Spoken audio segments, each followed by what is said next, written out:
नमस्ते।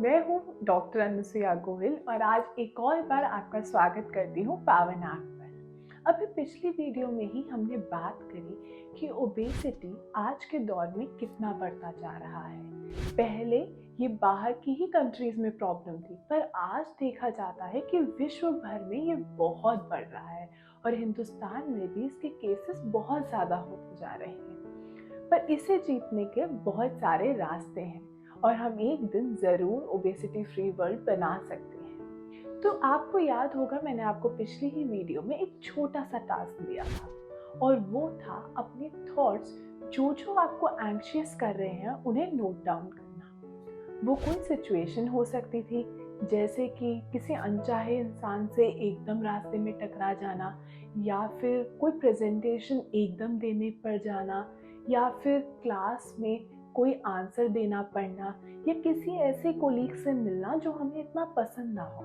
ये सारी सिचुएशंस हो सकती हैं जो आपको एंग्शियस कर रही हो। ऐसे ही कुछ थॉट्स हो सकते हैं जो ज़्यादातर वैसे तो सेल्फ मेड ही हैं, क्योंकि thoughts are always self made. या तो वो हमारे पास्ट की कुछ ना कुछ हमें टेंशन होती है जो हमें पसंद नहीं है, या हमारी पुरानी आने वाले फ्यूचर की कुछ वरीज होती हैं। पर क्या करें, यह हमें एंग्शियस बहुत ही ज़्यादा कर देती हैं। जैसे कि मेरे इन लॉस को मेरा खाना पसंद आएगा या नहीं, क्या हुआ अगर मैं एग्ज़ाम में फेल हो गया तो, कहीं मैं अपने बॉस से छुट्टी मांगूं और वो मुझे सुना ना दे। ऐसी छोटी छोटी चीज़ों पे हम बहुत ज़्यादा एंग्शियस हो जाते हैं।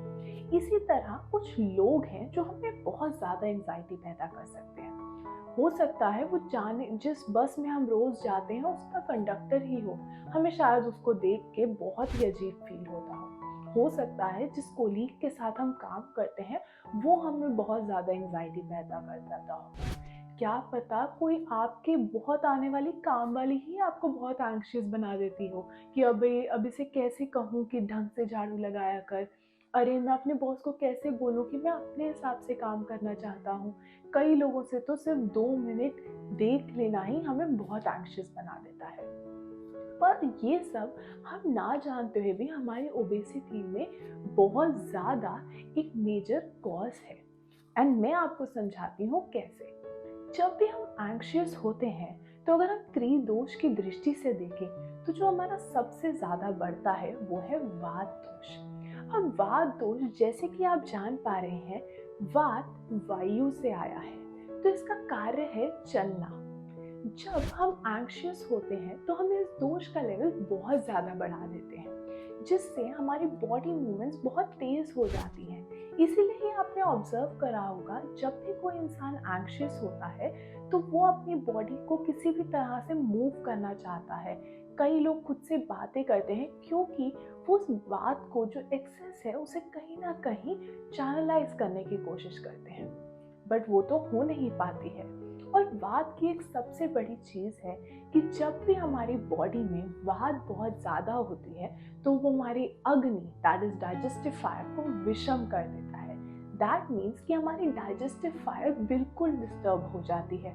कभी तो जैसे हम कभी कभी भुट्टा बुनने के लिए हवा मारते हैं तो अग्नि तेज हो जाती है और हमारा डाइजेशन बहुत फास्ट हो जाता है, resulting in we eat excess. और कभी कभी वो इतनी ही वीक हो जाती है कि हमारा खाना डाइजेस्ट ही नहीं हो पाता। ये है अर्ली स्टेजेस जहाँ हमारी बात इंक्रीज हुई है और हमारी अग्नि विषम हो गई है।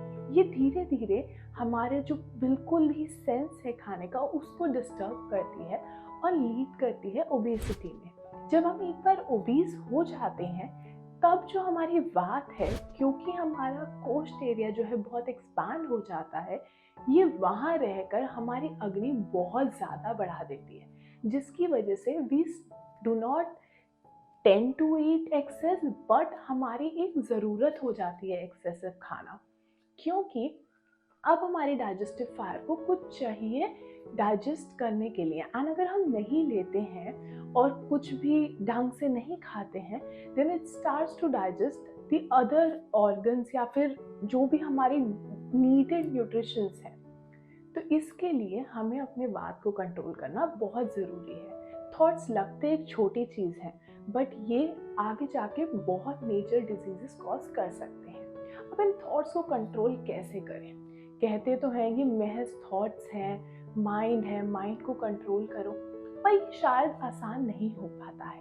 और जब बात का इतना ही अमाउंट बढ़ जाए तो ये थोड़ा मुश्किल लगता है। तो फॉर द स्टार्टिंग एक बहुत आसान चीज़ है जो आपको करनी है आज से रोज। सुबह उठते ही जिस भी पोस्चर में आपको रिलैक्स्ड फील हो, चाहे वो बेड पे बैठ के टांगे सीधी रखना या किसी चेयर पे बैठना या फॉर दैट मैटर चौकड़ी मारना, जैसे भी आपको इजी लगे, कोई डिफिकल्ट आसन नहीं जिसमें आपकी बॉडी बिल्कुल रिलैक्स्ड हो, उसमें बैठिए और 10 मिनट बस डीप ब्रीदिंग करिए। कोई प्राणायाम या कुछ नहीं कह रही हूँ, normal breathe in breathe out, और उन्हें धीरे धीरे डीप करते जाइए। ऐसा 10 से 15 मिनट करिए। इसके बाद जब भी आपको एंग्शियस फील हो, जैसे कोई प्रेजेंटेशन देनी हो और आप बहुत एंग्शियस हैं, या कोई भी ऐसी सिचुएशन आ जाए जहाँ आप बहुत एंग्शियस हैं, वहाँ जहाँ भी आप थोड़ा दूर जाकर डीप ब्रीदिंग कर सकते हैं करिए।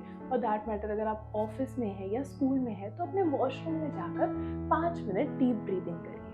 इसी तरह सोने से पहले आप ज़रूर 30 मिनट पहले अपना कोई भी फ़ोन या मैसेजेस बंद कर दीजिए, क्योंकि कई बार मैसेजेस फ़ोन पे भी ऐसी छोटी छोटी चीज़ें हो जाती हैं जो हमें एंग्शियस कर देती हैं और हमें वो पता ही नहीं लगता है।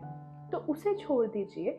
उसके बाद लेट जाइए। लेटने के बाद थोड़ा 10-15 मिनट ऐसे ही डीप ब्रीदिंग करिए। इसे धीरे धीरे अपनी आदत बनाइए and you will see the wonders ये आपकी ओबेसिटी में कैसे मदद करते हैं।